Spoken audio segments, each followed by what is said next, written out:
अस्सलाम वालेकुम वरहमतुल्लाहि वबरकातुह। मैं हूं जुनैद सईद नदवी और आप देख रहे हैं बड़ा इंग्लिश चैनल, आपका अपना खूबसूरत चैनल। इस चैनल पर आप सीख रहे हैं फ्री इंग्लिश।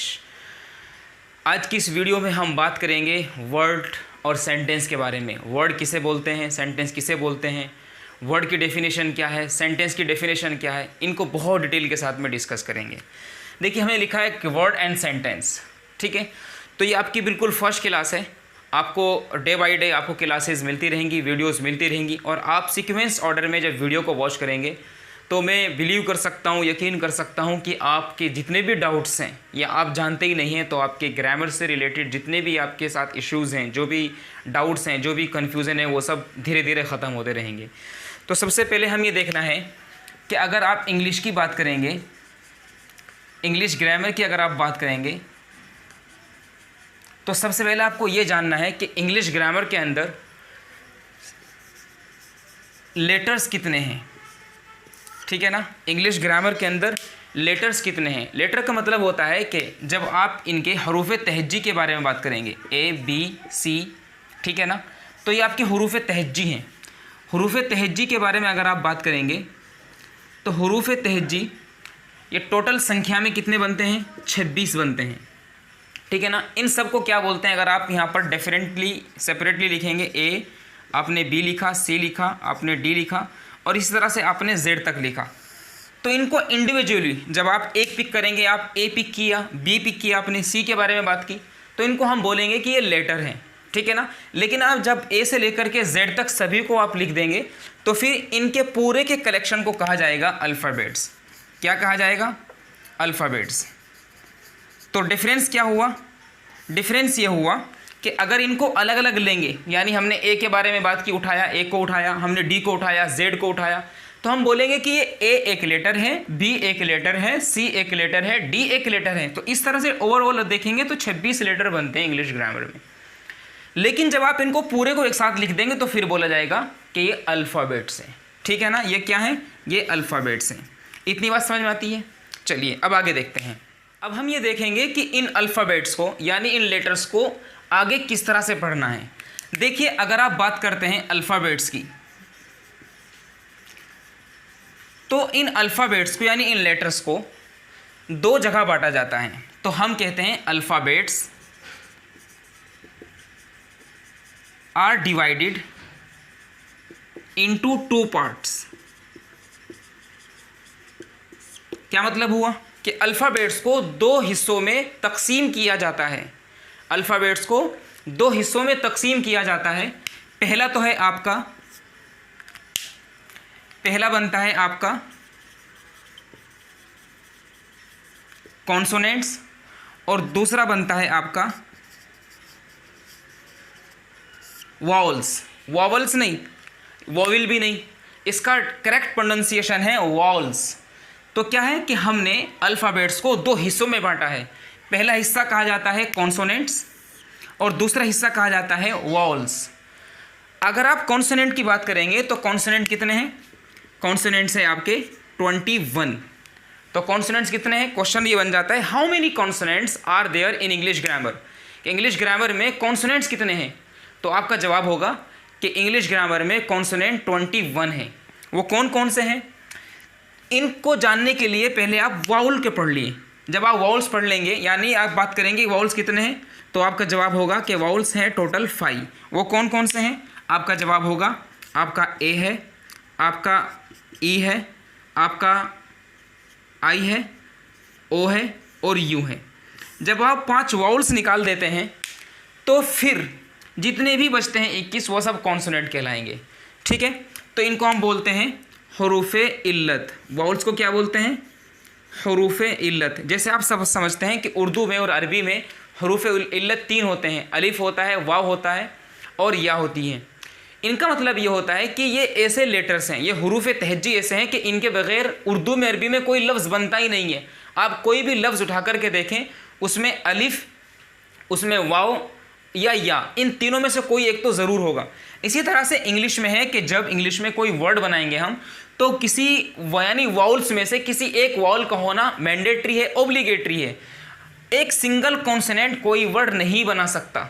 अगर मैं यहाँ पर लिखूँ बी, तो बी से कोई लेटर नहीं बन सकता, कोई वर्ड नहीं बन सकता। इसका वाउल का होना ज़रूरी है। तो हमने क्या डिस्कस किया, हमने डिस्कस ये किया कि कॉन्सोनेंट 21 है और वाउल जो है वो 5 हैं, हरूफ इल्लत जिनको बोलते हैं। अब जितने भी बचे हैं ए ई आई ओ यू को निकाल के जितने भी बचे हैं वो सब के सब कहलाएंगे आपके कॉन्सोनेंट्स। वो कौन कौन से हैं मैं काउंट करता हूँ, बी सी डी, ए को निकाल देंगे, एफ जी एच आई को निकालेंगे, जे के एल एम एन ओ को निकालेंगे, P Q R S T U को निकालेंगे, V W X Y Z. दोबारा फिर काउंट कर लेते हैं कि हमने शुरू में ए को निकाला, बी सी डी ई को निकाला, ठीक है, उसके बाद एफ जी एच आई को निकाला, जे के एल एम एन ओ को निकाल दिया, और उसके बाद P Q R S T U को निकालेंगे, V W X Y Z. तो इस तरह से 5 अगर हम वॉल्स निकाल देते हैं, जो बाकी हमारे 21 बचते हैं वो कॉन्सोनेंट कहलाते हैं। इतनी बात समझ में आ सकती है, ठीक है ना। अब हम देखते हैं कि एक वर्ड क्या होता है। इतना पढ़ लेने के बाद हम देखेंगे कि वर्ड किसे बोलते हैं, इंग्लिश में वर्ड को कैसे बनाया जाता है, ठीक है। देखिए वर्ड की डेफिनेशन क्या है। जहाँ तक आप बात वर्ड की करते हैं, जैसे आपको अरबी में आपने पढ़ा था कि वर्ड यानी हरूफ का वो मजमुआ, ठीक है ना, हरूफ का वो मजमुआ जिसकी अपनी कोई मीनिंग हो, अपना कोई माना हो, उसको हम क्या बोलते हैं, कलीमा बोलते हैं, या कोई हम उसको वर्ड बोलते हैं, कोई लफ्ज़ बोलते हैं। समझ में आ रही बात। तो सेम चीज़ यहीं पर है कि वर्ड को बनाने के लिए 2 शर्त हैं इंग्लिश ग्रामर के अंदर। वो क्या है, तो आप लिख सकते हैं कि there are 2 terms to make a word. बात समझ में आ रही है कि इंग्लिश ग्रामर में किसी एक वर्ड को बनाने के लिए 2 शर्तें होती हैं। टर्म्स का मतलब 2 शर्तें होती हैं। पहली क्या है, पहली शर्त की अगर बात करेंगे तो पहली शर्त है कि वो कलेक्शन ऑफ लेटर्स होना चाहिए। बात समझ में आ रही है। कलेक्शन ऑफ लेटर का मतलब क्या है, कलेक्शन ऑफ लेटर्स का मतलब है कि उसके अंदर बहुत सारे लेटर्स हों, बहुत सारे उसमें हरूफ तहज्जी हों। और दूसरी शर्त है कि उसकी कोई मीनिंग भी हो, ठीक है ना, हैविंग अ मीनिंग। तो दोनों ही शर्तें बहुत इंपॉर्टेंट है कि किसी भी वर्ड को इंग्लिश में, किसी भी वर्ड को बनाने के लिए इंग्लिश में 2 शर्तें होती हैं। पहली तो ये कि वो कलेक्शन ऑफ लेटर्स हो, उसके अंदर एक से ज़्यादा लेटर्स आते हों, ठीक है ना। दूसरा ये है कि उसमें उसकी एक अपनी मीनिंग हो। अगर वो कलेक्शन ऑफ लेटर्स है और मीनिंग नहीं है तो वर्ड कहलाने का मुस्तहिक नहीं है। दूसरी बात है कलेक्शन ऑफ लेटर्स में ये बात आपको याद रखनी है कि उसमें कॉम्बिनेशन होना चाहिए। क्या है, कॉम्बिनेशन होना चाहिए, किसका, कॉम्बिनेशन ऑफ वाउल्स। किसी भी एक वाउल का कॉम्बिनेशन बहुत ज़रूरी है, बगैर वाउल के कोई भी वर्ड इंग्लिश में नहीं बनता है। तो बात क्लियर हुई कि हमने बोला कि इंग्लिश में एक वर्ड को बनाने के लिए 2 शर्तें हैं, एक तो है कि कलेक्शन ऑफ लेटर्स होना चाहिए, दूसरा है कि उसकी अपनी एक मीनिंग हो। और पहली शर्त में हमने देखा कि उसके अंदर एक वाउल का होना ज़रूरी है, कॉन्सोनेंट हो या ना हो, लेकिन एक वाउल का होना बहुत ज़रूरी है, बहुत मैंडेटरी है। कैसे, देखिए अगर यहाँ पर आप लिख देते हैं, एग्जाम्पल के तौर पर आप अगर यहाँ पर लिख देते हैं, मैंने यहाँ पर लिखा बी और उसके बाद लिखा सी और उसके बाद लिखा टी, बी सी टी। अब मुझे आप बताएं ईमानदारी से, क्या बी सी टी की कोई मीनिंग है? कोई मीनिंग नहीं है बी सी टी की, क्योंकि यहाँ पर कोई वाउल नहीं है, इसकी कोई मीनिंग नहीं है। लेकिन आप जब इसको आप ऐसे करके लिख देंगे B A T bat, B A T bat, bat means बल्ला, तो ये कलेक्शन ऑफ लेटर्स भी है और इसकी अपनी एक मीनिंग भी है, तो हम कहेंगे कि ये एक वर्ड है। अगर आप यहाँ पे अगर आप इसका वाउल ख़त्म कर देते हैं तो बीटी का कोई मतलब नहीं बनता है।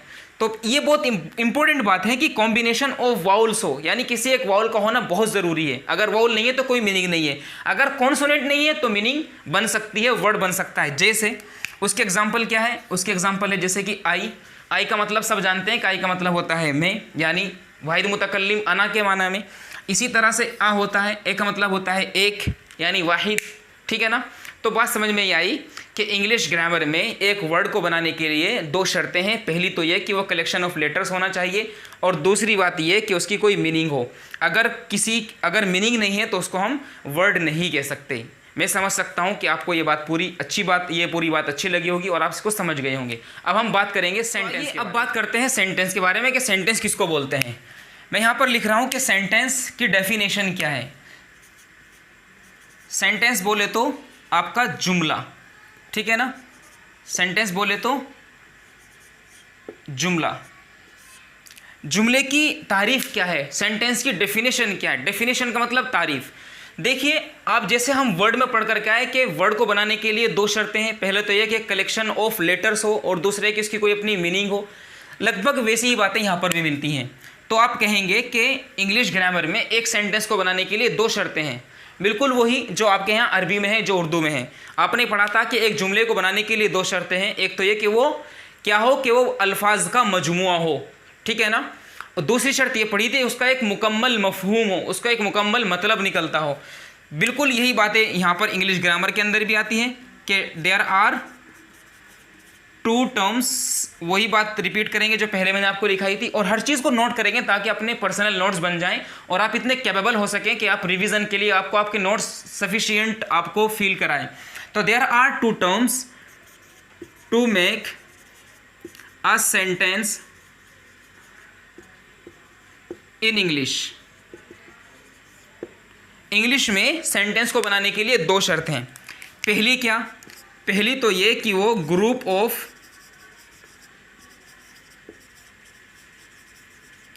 वर्ड्स हो, उसमें क्या हो, बहुत सारे वर्ड्स हों। और दूसरा ये कि having a complete sense.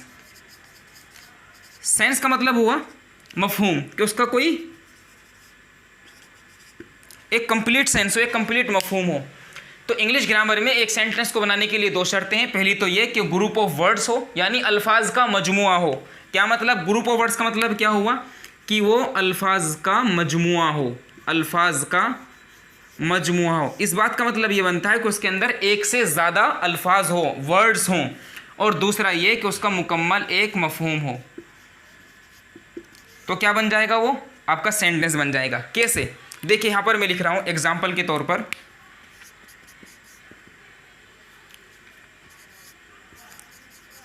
I am a student. I am I student, मैं एक तालिबे इल्म हूँ।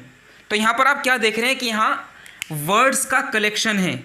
एक वर्ड ये हुआ, एक ये हुआ, एक ये हुआ और एक ये हुआ। इस तरह से यहाँ पे चार वर्ड आए और चार वर्ड ने मिल करके एक सेंटेंस बना दिया, और सेंटेंस बनने के बाद इसका एक मुकम्मल सेंस भी बन गया।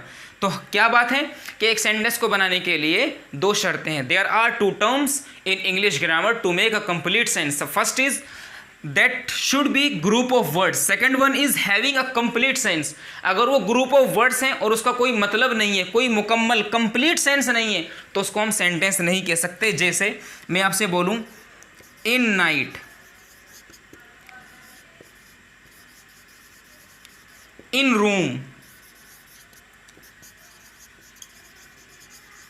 at the table। यहाँ पे आप देख रहे हैं कि in night ये कलेक्शन ऑफ वर्ड्स हैं, एक से ज़्यादा वर्ड्स हैं। इन रूम, कमरे के अंदर, एक से ज़्यादा वर्ड्स हैं। एट द टेबल, टेबल के ऊपर। तो यहाँ पे आपको कलेक्शन ऑफ वर्ड्स तो दिखाई दे रहा है, लेकिन इन नाइट, रात में, कंप्लीट सेंस नहीं है। इसी तरह इन रूम, कमरे में, कंप्लीट सेंस नहीं है। एट द टेबल, टेबल के ऊपर, कंप्लीट सेंस नहीं है। तो पता है चला कि अगर वो वर्ड्स यानी ग्रुप ऑफ वर्ड्स हैं लेकिन कंप्लीट सेंस नहीं है, तो उसको हम सेंटेंस नहीं कह सकते। मैं समझ सकता हूँ कि आप ये पूरी बात आपने समझ ली होगी। अगर आपको ये बात पूरी समझ में आती है तो हमें प्लीज़ कमेंट ज़रूर करिए, हमें बताइए कि हाँ आपको बात समझ में आ रही है। साथ ही साथ अपने इस प्यारे चैनल को सब्सक्राइब करके, वीडियो को लाइक करके, शेयर करके, और हम बेल आइकन दबाना ना भूलें। हम आपको देते रहेंगे हर दिन नई वीडियोस जो आपकी इंग्लिश को इम्प्रूव करने के लिए, कन्वर्सेशनल स्किल को डेवलप करने के लिए और आपको बेहतरीन स्पीकर बनाने के लिए कैपेबल होंगी, काफ़ी होंगी। हम मिलेंगे फिर एक नई वीडियो के साथ, तब तक के लिए बहुत बहुत शुक्रिया। अस्सलाम वालेकुम वरहमतुल्लाहि वबरकातुहू।